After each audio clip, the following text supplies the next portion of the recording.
Nigeria is bleeding. The headlines are clear: insecurity rising, the economy breaking, and trust in government at its lowest point in decades. The big question many Nigerians are asking is simple but heavy. Can Tinubu's reforms hold the nation together before 2027? Or are we heading towards a collapse? Welcome to LadeyNews, Nigerians' truth, Africans' voice. Today, we dig deep into politics, security, and the economy to ask the question nobody in power wants to hear: will Nigeria survive? We shall look at this in different parts, beginning from the political landscape. Let's start with politics. The 2023 general elections were supposed to strengthen democracy. Instead, they left deep wounds, low voter turnout, allegations of rigging, a divided opposition, and an electoral commission many Nigerians no longer trust. President Bola Ahmed Tinubu promised reforms and renewals, but so far, those reforms feel more like survival tactics than a roadmap to a real change. In the corridors of power, decisions often feel distant from the struggles of the people, and worst, politics have become a battlefield of ethnic and religious suspicion. In the southeast, they feel marginalized. The north struggles with security and poverty, and down to the middle belt, they suffer endless conflict. Nigeria's democracy is alive, but it's limping. And when trust in leadership disappears, so does national unity. Let's go down to the second part of this discourse: security breakdown.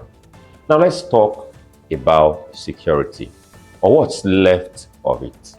Please stay tuned as we navigate into security matters. And to the northwest, bandits control villages, kidnap school children, and demand ransom like shadow governments. In the northeast, Boko Haram and ISWAP remains deadly forces. And in the southeast, IPOB-led agitations has turned Mondays into sit-at-home, shutdowns, and the likes of that. And across the middle belt, farmers can no longer go to their farms in peace as farmers' herdsmen clashes spill blood on a weekly basis. The truth is this: despite billions spent on defense, Nigerians feel less safe than ever. The Nigerian state is slowly losing its monopoly on violence. Communities are turning to vigilantes, ethnic militants, and self-help. When people no longer trust the police or the army to protect them, the very foundation of the nation begins to crack.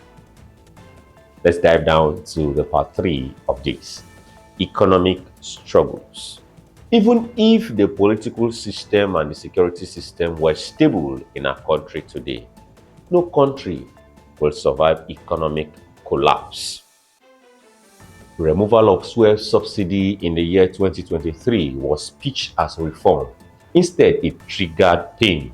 Transportation doubled, food prices skyrocketed, and the ordinary Nigerian carry the heavy burden. The naira continues to slide. Inflation eats away at every paycheck, and unemployment divides our young people into despair. Many of them have only one dream: Japa, that is, to leave the country behind. Here's the reality: reforms on paper mean nothing if they do not feed families, if they do not create jobs, and if they do not give hope to the future. Right now in our nation, the average Nigerian does not see hope, they see survival. What lies ahead is what we shall be considering next. Please stay tuned. So what next? Haven't discussed about all this. We stand at a crossroad. And there are three possible futures for us as a dear nation, Nigeria. Best case scenario now, Tinubu's reform take root. Insecurity is tackled with real intelligence and policing reforms, and the economy stabilizes. Nigeria leans towards a forward, but yet a surviving system. The worst case scenario here is that unchecked insecurity, collapsing economy, and ethnic divides boil over. Civil unrest grows, and the idea of one Nigeria is pushed to the breaking point. Most likely scenario we have in this case, Nigeria survives, but barely.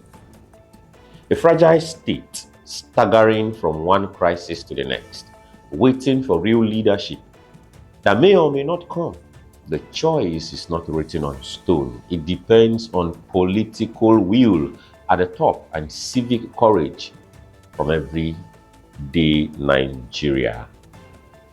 The conclusion of this session highlights that, so, can Tinubu's reforms hold Nigeria together before 2027?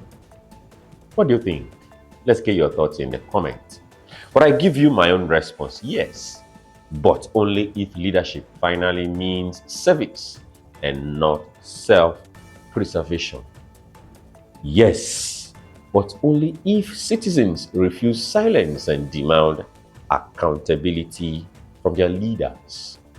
Yes, but if only we start to see ourselves not just as Hausas, Igbos, and Yoruba, Christians or Muslims, but as Nigerians. That is because, here is the hard truth: survival is not guaranteed in our dear nation, but collapse is inevitable either. The difference will be made by what we, as the leaders and the citizens alike, choose to do in these next 2 years. Just before we let you go, just to remind you that this is LadeyNews, Nigerians' truth, Africans' voice. If you believe Nigeria deserves better, then don't stay silent. Share this video with at least 3 people. Subscribe to LadeyNews for fearless analysis, and join the conversation in the comments below. Together, we ask hard questions. Together, we hold power accountable. Together, we speak the truth for Africa, because silence is not an option. I am Angwa Israel for LadeyNews.